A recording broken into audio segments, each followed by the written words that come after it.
Good afternoon, Cross Timbers. Today is Wednesday, April 11th, 2018, and I am Daryhl Eubank. Thank you for tuning in to our Texan TV newscast.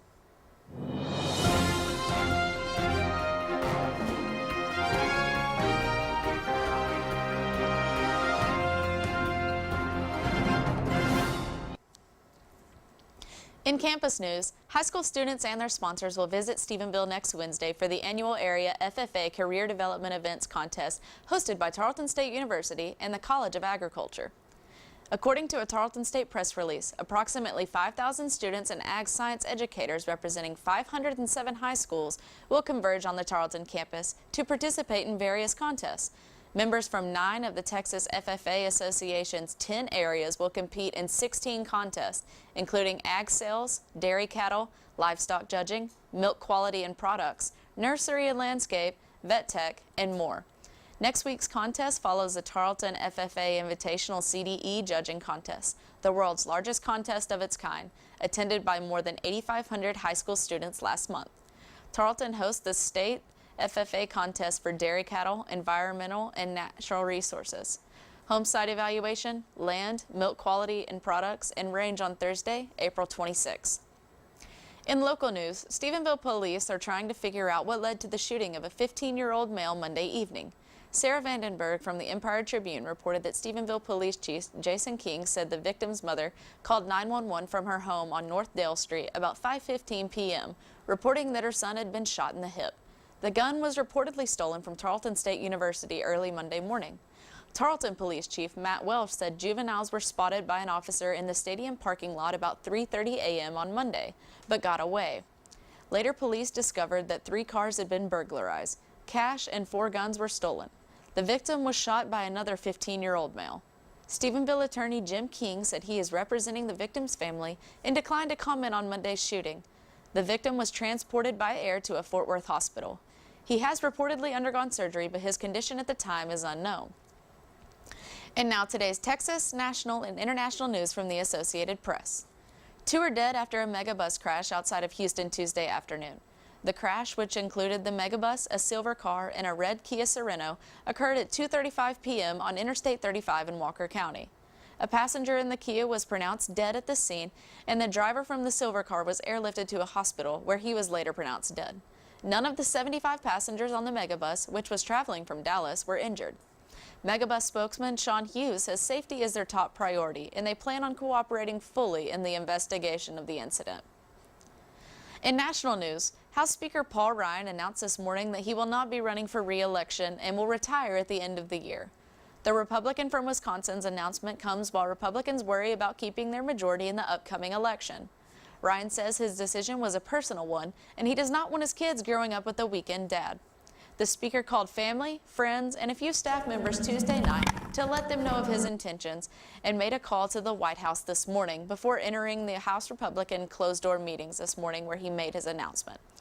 Ryan's advisor, Brendan Buck, said in a statement, while he did not seek the position, he told his colleagues that serving as Speaker has been the professional honor of his life.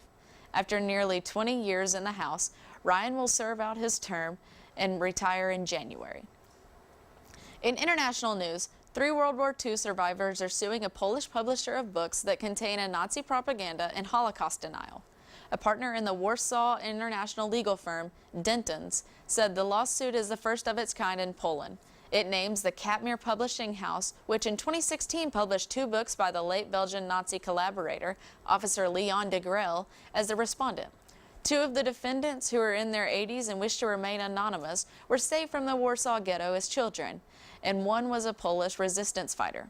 They are seeking a court order to stop the distribution of the books, Age of Hitler and The Age of Hitler II, Hitler the Democrat, and are seeking $12,000 in damages for the alleged violation of their personal rights and lack of respect for their wartime suffering. The books glorify Hitler and Nazism as well as deny the genocide of the Holocaust ever occurred. Even though Holocaust denial is a crime in Poland, prosecutors have failed to effectively investigate publications like the one in the lawsuit. For more of today's national and international news, we turn to the AP News Minute. This is AP News Minute. Facebook CEO Mark Zuckerberg goes back to Capitol Hill on Wednesday, this time to testify before House members. On Tuesday, Zuckerberg told senators that Facebook did not do enough to protect user data and that he plans to do better. The federal agents who raided the offices of President Trump's personal attorney were focused on payments made to two women who say they had affairs with Trump years ago. A person familiar with the investigation tells the AP investigators want to know if fraud was involved in payments to the women. National Guard troops were seen deploying along the Rio Grande River in South Texas. At least 1,600 Guard troops are being sent to the U.S.-Mexico border to support border agents. And a landslide in southern Japan buried a small cluster of homes. Rescue crews searched for up to 6 people on Wednesday. Shirley Smith, The Associated Press, with AP News Minute. In sports, the New England Patriots owner Robert Kraft is calling for a reform of the criminal justice system after visiting rapper Meek Mill in a Pennsylvania prison. Kraft and Philadelphia 76ers co-owner Michael Rubin visited the Philadelphia-born rapper on Tuesday. According to the Associated Press, after the visit, Kraft said Mill's incarceration makes it clear that we have to do something with the criminal justice reform. Rubin said he believes that the right thing will happen and Mill will soon be released.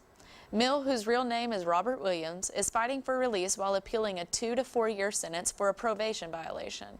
A judge said his drug use, arrest, and other issues while under the supervision merited the jail time. Mill's lawyers have accused her of turning the case into a personal vendetta. In weather, the National Weather Service is reporting a high of 81 degrees with a low of nearly 60 and wind gusts up to 30 miles per hour. This has been a production of Texan TV News, a product of the Texan News Service from the Tarleton State University campus in Stephenville, Texas. Watch us live on Apogee Channel 2.1 in the dorms at 12:30 weekdays. If you live off campus, tune in to Northland Cable Channel 9. You can follow the Texan News Service on Facebook and Twitter. Check us out on our website, www.texannews.net, for all of your latest local, state, national, and international news.